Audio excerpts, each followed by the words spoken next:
Hello, Hill Science students. This is Professor Van Dyke with week 13, part 2 video in regard to safe drinking water, and we're taking off from slide 17. So, we're just going to jump right into it. Safe Drinking Water Act of 1974. The EPA began to say we need some maximum contamination levels, and what they really wanted to know was, with regard to the Safe Drinking Water Act, how much pollution can we essentially have in the water? So they said we need to establish maximum contamination levels so that we can take action against places like water districts that may be providing water that has too much lead in it. So this obviously became important when Flint began to use slightly more acidic water. It wasn't that there was lead in the water, it's that the water was more acidic, and when the water got to the homes, it began to pull lead out of old infrastructure. So the 1974 Safe Drinking Water Act, very different from the Clean Water Act, was essentially saying we need to make safe drinking water for the individuals that are drinking it. And then in 1986, they amended it again to require filtration for Giardia and Cryptosporidium. So Giardia, obviously, with Crypto and Giardia, these are both protozoal diseases, and they were added to the contamination levels of the Safe Drinking Water Act in 1986. So slide 18. Point sources of pollution. We're going to talk a little bit about this one more time. Point sources are the ones that you can walk up to and you can point to them. So one would be a cesspool, something that probably most of you have never seen. Cesspools were basically just big, giant open pits that had large amounts of human waste, garbage, things like that in it. Number 2, on-site disposal systems, you know better as septic tanks. These are very common in more rural areas. Number 3, municipal sewage treatment plants. So they do make some water pollution, obviously with runoff and things that are coming across their settling ponds, their fields, their drying fields. These are things that can make some point sources of pollution as well. We also have constructed wetlands, industrial discharge, and industrial accidents as well. So we do still have spills and stormwater runoff and things like that we would consider to be point sources of water pollution. On to slide 19. We'll go through these kind of one at a time. Open cesspools were the method of sewage disposal until the early 20th century. So basically they dig a big hole and they would fill it up with human waste. They were really disgusting. There was no disinfection process. They would just fill them up with waste, and then a lot of the time they would just cover them up with dirt. These were going to cause groundwater pollution. They would pollute wells and aquifers. Certainly everybody's familiar with the Ogallala Sioux aquifer. These things are going to be tainted by human fecal contamination and pathogens based on matriculation processes where the sewage would move into the soil and into the hydrologic cycle. On to slide 20, on-site disposal systems.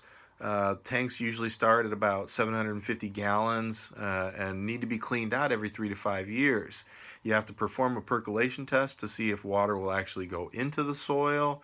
The system consists of a septic tank, which is the large storage body, and a network of perforated pipes that are going to extend out through a leach field. And that leach field is going to allow the liquid material to leach out into the ground around it. But this will also cause some pollution sources as well.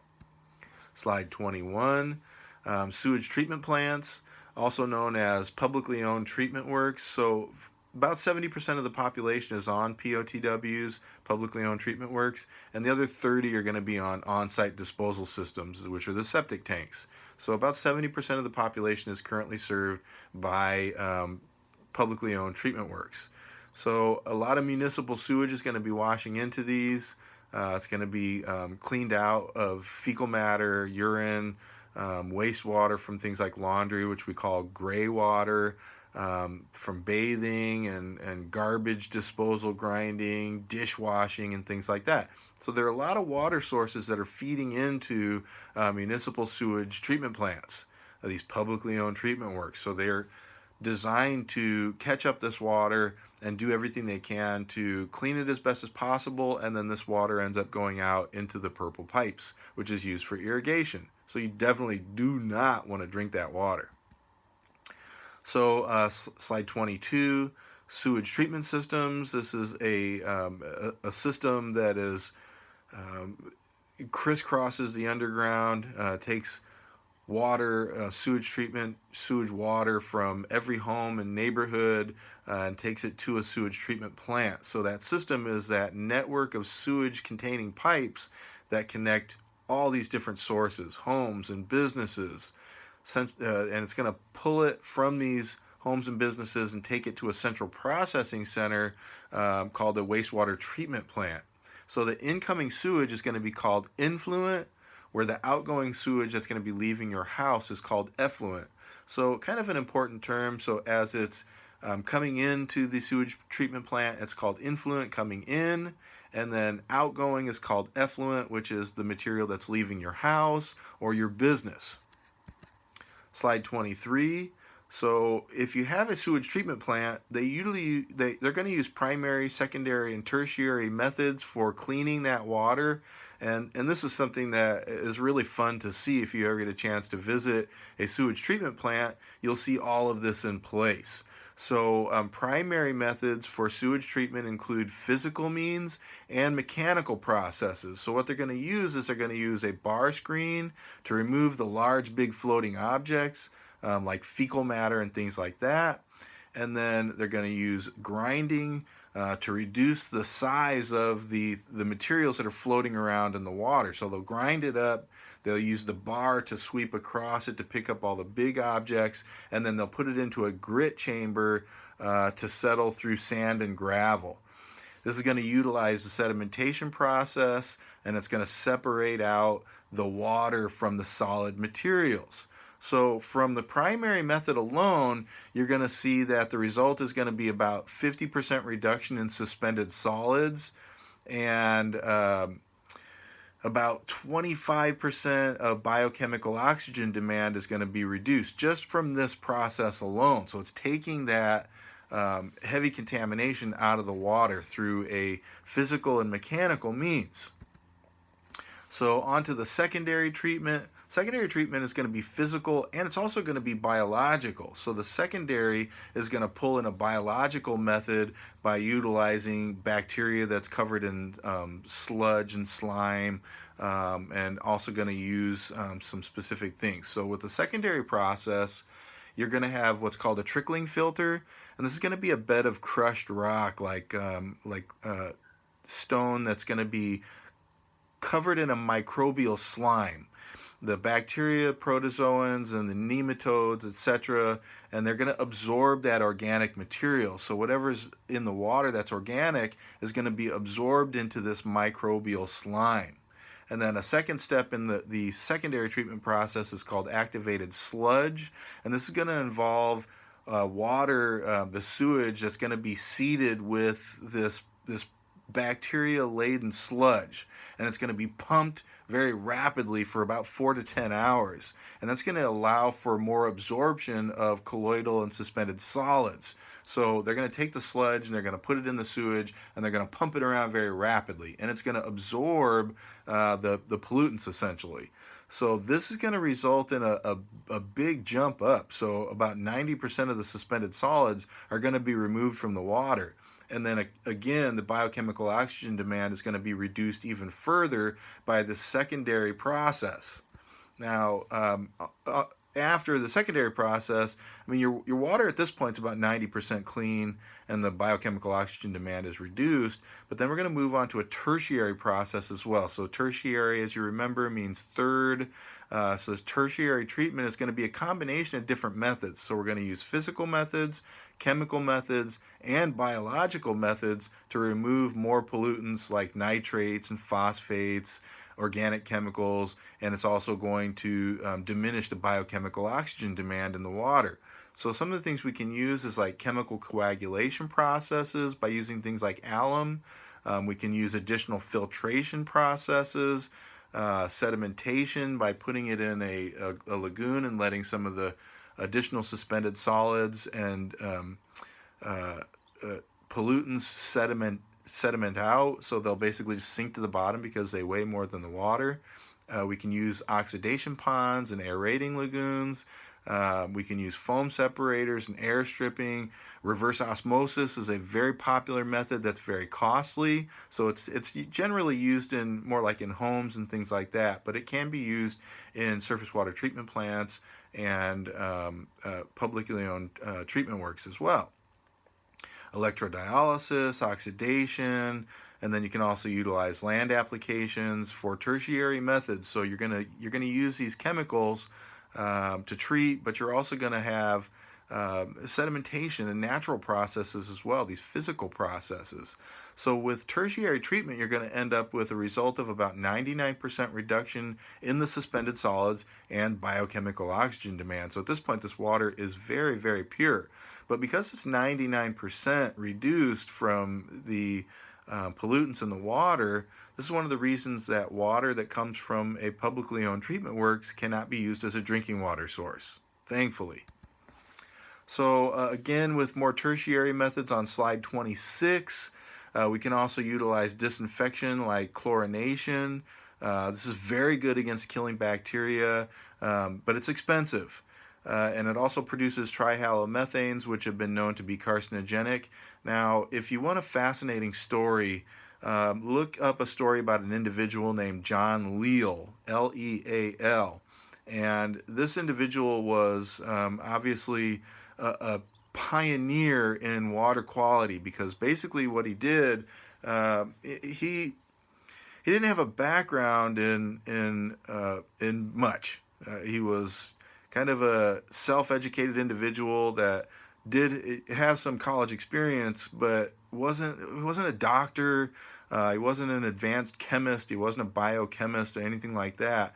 But what he decided was that he was going to dose a city's water supply with chlorine. He could have woken up the next day and the whole city, essentially everyone was dead. He really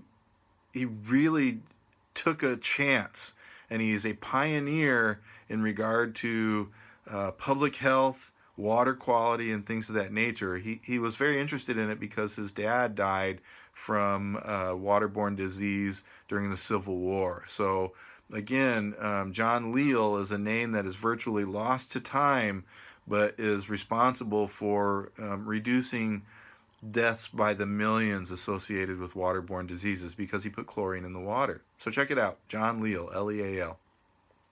And then chloramination, which produces less trihalomethanes, but it is far inferior to chlorine. Chlorine is still the best way to go.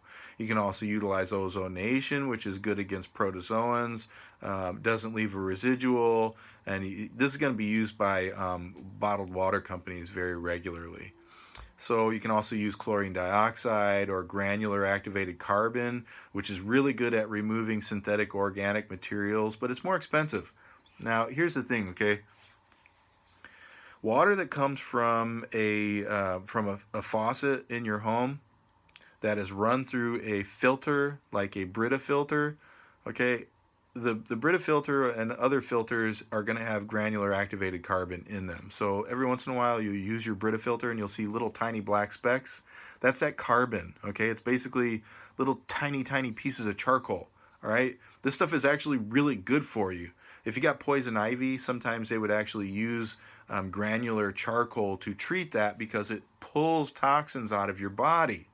Now, in the same fashion, it actually will strip synthetic organics, all these bad things from your water out of it. So if there's anything left when it comes through your faucet, these point of use filters are excellent at providing you with the very safest drinking water possible. Now, here's the thing that's interesting is if you buy bottled water is great and usually tastes pretty well, but it doesn't have to pass standards associated with the Safe Drinking Water Act. Why is that? Because it's sold as a beverage, not as water. So that's the big difference. So in my opinion, some of the best water you can get is going to come from your tap, pass through a filter, a point of use filter.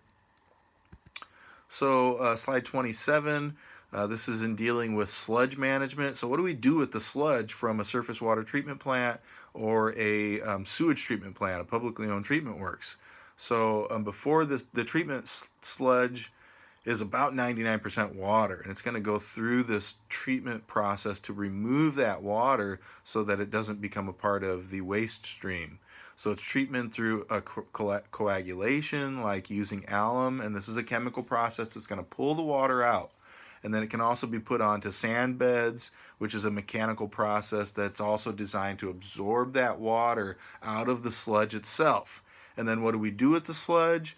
We can use it for agricultural crops. It can be taken out to the forests, but also a lot of it's still landfilled as well. So it's taken out to landfills. Now the nice thing about here in California, a lot of our sludge that's produced is actually sold to a company called Kellogg. So if you're driving behind a truck that says Kellogg on it, don't drive too close because it's actually full of sludge that came from a sewage treatment plant. So you know what it's made from, right? Okay, so that sludge is then taken, it's processed, and it's sold at hardware stores as soil conditioner, and it works amazingly well. So keep that in mind. A lot of this stuff it's recycled, it's reused, and this is essentially starts out as fecal waste and then becomes soil conditioner. So that's kind of what we do with the sludge. We produce about 5.5 million metric tons a year, which is equivalent to about 47 pounds per person per year that is generated as sludge from human waste. Okay, so slide 28. What do we do with the sludge? A lot of it ends up in landfills still. 33%, about 34% in landfills, and then we take about 33% of it, which is used for land applications. 16% is burned, and then about 10% is disposed of, and then some of it's dumped into the ocean too. I'm sorry, I hate to tell you that.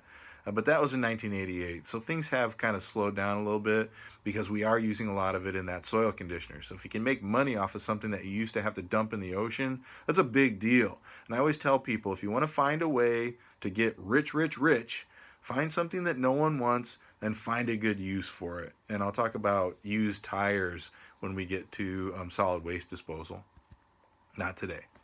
So slide 29 is constructed wetlands. You can obviously do a constructed wetland like the Prado wetland area, and that's going to be very beneficial for a primary treatment method for water. It's going to basically remove some of that process from the water, some of the pollutants from the water, and it's going to allow it to reach these collection points with a little bit more of a cleaner standard associated with it, but very expensive and very rare. Slide 30, industrial discharge. This can include conventional and non-conventional toxic sources. This is going to be directly released into waterways or indirectly through the sewers and potentially through other sources, these non-point sources as well. So industrial discharge, as I had mentioned before, it's NPDES, the National Pollution Discharge Elimination System, doesn't say you can't do it. It just says you have to have a permit for it. So keep that in mind. The industrial sources can still discharge into waterways. So slide 31, which is the last slide, effects of acid rain. So we talked a little bit about how acid rain is formed. Now we'll very briefly cover what it can do. So it has effects on aquatic life in lakes and streams, because what happens is the acid rain strips things like aluminum out of the soil. Aluminum naturally occurs in the soil. The acid rain pulls that aluminum out and then washes it in higher concentration down into lakes and streams. That's toxic for fish and other aquatic wildlife. So not great. This is one of the most primary negative effects associated with acid rain. It will kill fish. It'll reduce the fish population. It causes injury and slower growth and death of forests. So trees don't really like acid rain, so not ideal. It will also damage your automobile paint. It causes corrosion to buildings and bridges and things like that. As I'd mentioned before, if we didn't continue to paint our bridges, they would very rapidly decay from acid rain. It can cause damage to statues. The marble and the limestone are damaged. So if again, Rome is one of the most polluted cities in regard to um, automobile sources and things of that nature. So there's a lot of acid rain in Rome. So if you want to see the statues before they start to kind of look a little funky, you better get there soon because they're already decaying very rapidly because of acid rain. We also have human effects. So as you remember, sulfur dioxide makes sulfuric acid with the acid rain, and then NOx, so NOx again, produces nitric acid, and these have effects on the human system. They can affect the lungs and the heart very readily, and certainly as you're breathing these things in, your body has to work a lot harder to control and manage that small amount of oxygen that you're actually breathing in, which is, as you remember, a very small percentage of the air composition around us. Thank goodness. If it was much higher, we would burst into flames, right? And then you also have diminishing return from crops. So farmers have to really fight with this. So with acid rain coming down on their crops, this can be a challenge for them to try to maximize the amount of crops that they're producing to feed that human J curve of growth, right? So with that, I will go ahead and conclude. Again, don't forget to do your reviews of 2 papers or 2 presentations, or 1 paper and 1 presentation. They obviously are not going to be by the same authors, so make sure and get those turned into me before the end of the semester.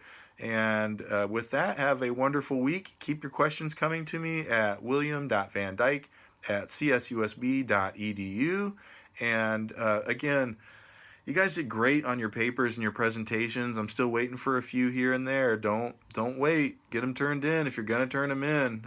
Obviously, you're not going to get full credit, but you won as many points as you can, so don't miss out on those, okay? That's your papers and your presentations. The ones that I received, which were about 95% of the papers and presentations, were excellent. You did a wonderful job. Keep up the great work, and you'll all do very well this semester in this course. So thanks again, and keep your questions coming. Okay.